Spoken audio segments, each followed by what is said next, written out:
Joe. My name is Mark Felton.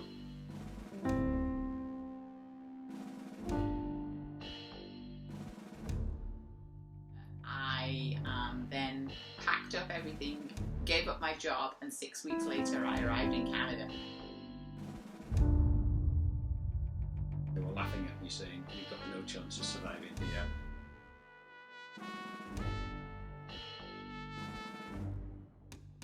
A dream is a wish your heart makes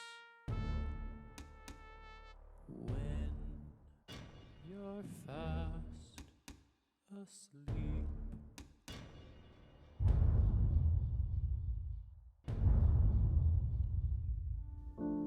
My cousin Sue lived nearby to where I lived in Liverpool, and we visited each other, and she was a support to me after my boyfriend left Canada to go to Canada.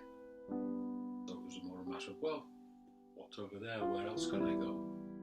Not quite sure what I was expecting beforehand, other than something different.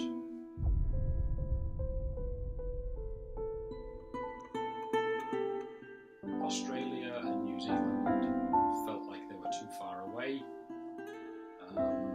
I didn't speak any European languages, and so it rather sort of left Canada as the only other remaining place that I could be a physio that they would accept my qualification and still be able to speak English at the same time. I found it was very difficult for me to get him to understand how emotionally challenging it was for me to be in Canada away from my family, and how important my family was to me. It was sunny, it was warm. I was picked up from the airport by my employer, who drove his very large Buick and was very proud to show me how the seats would electronically slide forwards and backwards and sideways, and electronic windows. So he left, and then we wrote letters to each other, and eventually he asked me would I like to come to Canada to visit him, and but then we decided that I would stay.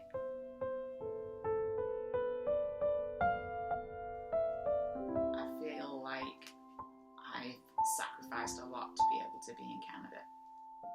I couldn't see how he didn't seem to understand that it was so difficult for me. I felt ripped in half every time I went back to the UK and had to come back again, because all of my family was in England, and while it was always good to go and visit people, every time I had to leave, it was like I had to make the choice to leave again and again and again. And it was, like I said, sometimes I came back from those trips and I wouldn't unpack a suitcase for 2 weeks because I didn't want to be here. It was very hard.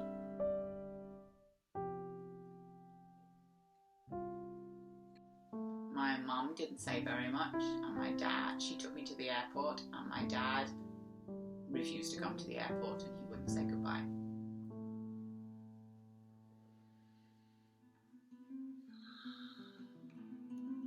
I don't know, my family expressed a particular anything about me moving to Canada. I wasn't particularly close to my family. I didn't have any best pals. I had work colleagues that came and went.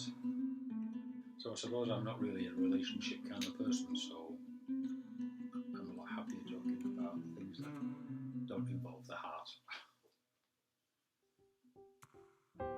Everybody thinks that Canada's the same as England because they speak English, but there's huge differences, and I hadn't realised how homesick I was feeling until one day I went into Marks and Spencer's in Sudbury, which is where we were living in Northern Ontario, and I suddenly realised that all the packages in the store were familiar, and I got really upset because I hadn't realised I was feeling homesick.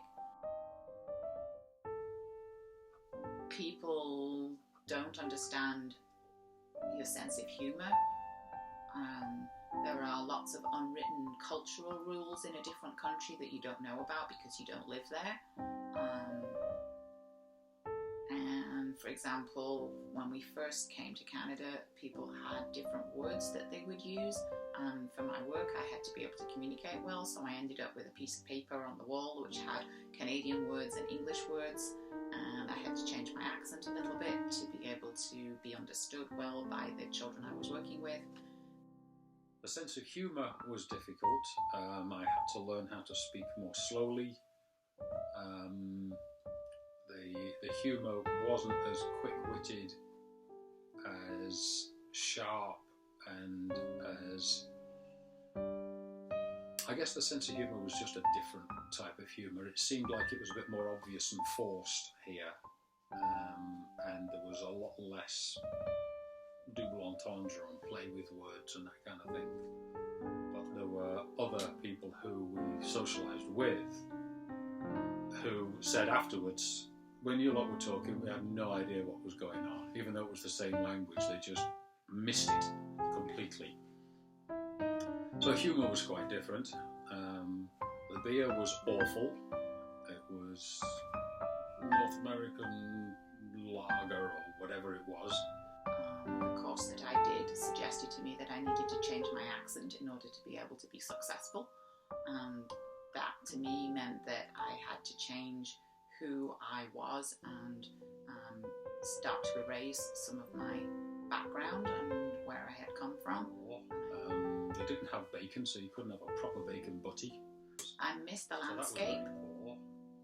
Every time I go back to England, that's what I really appreciate, is the countryside, and I really miss that because that's what I really appreciated where I was growing up. The bacon was, what do they call it, streaky bacon? So it was just... I used to go on bike rides along country lanes, and I really loved the landscape, so that's what I miss.